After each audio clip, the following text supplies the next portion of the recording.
नमस्कार मित्रांनो, विदर्भाचा खादाडमूमध्ये तुमचं स्वागत आहे। चला तर आज आपण बनवूया कच्च्या पपईची भाजी। तर मी इथे 2 पपई घेतलेल्या होत्या आणि त्या चांगल्या प्रकारे शिलून घेतलेल्या आहे आणि त्याचे छोटे छोटे अशा प्रकारे काप केलेले आहे आणि स्वच्छ पाण्याने दोनदा धुवून सुद्धा घेतलेले आहे। चला तर आता आपण बनवूया भाजी। भाजी बनवण्यासाठी मी इथे कढई तापवून घेतलेली आहे आणि त्यामध्ये 2 बुटणं तेल टाकून घेत आहे आणि आता त्यामध्ये 1 चम्मच जिरं टाकून घेत आहे। 1 बारीक चिरलेला कांदा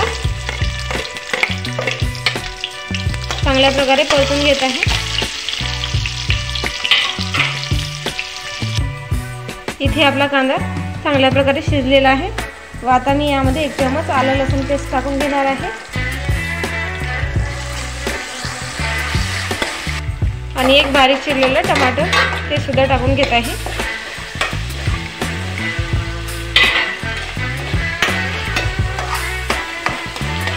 आणि लगेच चवीपुरतं मीठ सुद्धा टाकून घेत आहे।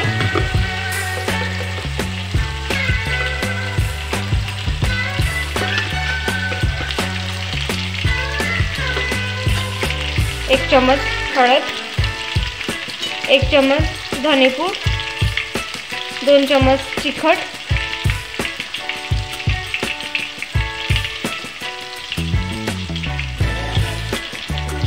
आणि 1 चम्मच मसाला हे चांगल्या प्रकारे फिरवून घेत आहे।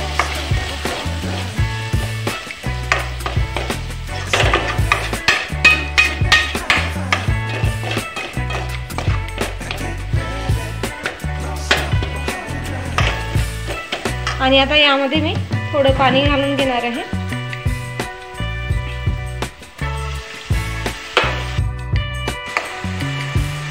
व इथे चांगल्या प्रकारे मसाला शिजलेला आहे आणि आता यामध्ये मी कच्ची पपई टाकून घेत आहे। चांगल्या प्रकारे परतून सुद्धा घेत आहे।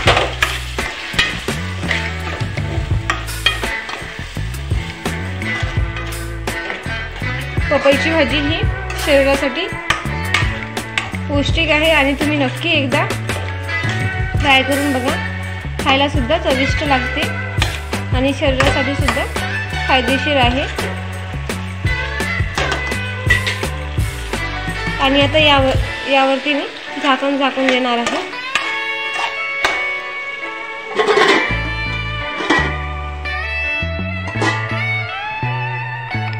व मी भाजीमध्ये थोडं पाणी टाकून घेतलेलं आहे आणि आता 15 मिनिट झाकून शिजून घेणार आहे। तर 15 मिनिट आपल्या भाजीला झालेले आहे। तर आता आपण बघून घेऊया भाजी चांगल्या प्रकारे शिजली की नाही। तर तुम्ही बघू शकता आपल्या भाजीमधलं पूर्णपणे पाणी आटलेलं आहे आणि आपली भाजी चांगल्या प्रकारे शिजलेली आहे। व आता मी यामध्ये कोथिंबीर टाकून घेणार आहे।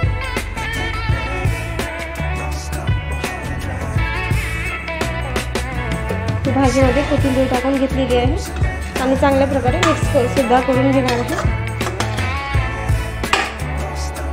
कोबीची भाजी खायला अतिशय टेस्टी लागते, तर तुम्ही नक्कीच बनवून बघा आणि कमेंट्समध्ये नक्की सांगा भाजी कशी झाली। तर अशा प्रकारे आपली कच्च्या पपईची भाजी तयार आहे। चला तर या मग कच्च्या पपईची भाजी खायला आणि चपाती खायला। विदर्भाचा खादाडमू या चॅनलला सबस्क्राईब आणि बेल आयकॉनला क्लिक करायला विसरू नका। धन्यवाद।